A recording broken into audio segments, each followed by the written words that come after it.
Hello and welcome to How to Login. In this video, I'm going to be teaching you how you can start meeting new people and chat with them on Kik Messenger. So let's go ahead and start the video without wasting any more time. If you don't have a Kik Messenger app, you can download it from the Play Store and log into your account. Open the Kik app, and as soon as you open it, you can see the Meet New People option.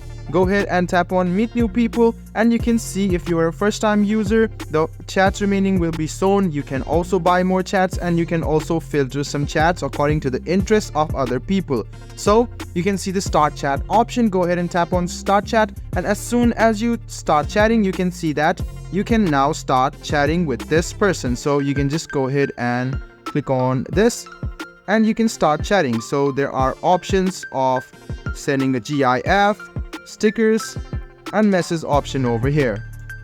So you can go ahead and click on the message over here, and you can start something. So you can go ahead and chat with other people if you want, and you can see that you can also chat for friends.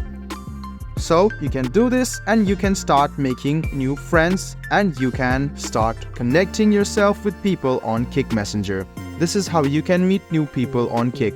I hope this video was helpful for you. If you still have any kind of confusion, please do mention us on the comment section down below. Like the video, subscribe to the channel, and do hit the bell button for more. Hope to see you in the next video as well. Until then, goodbye, take care, and make sure you enjoy.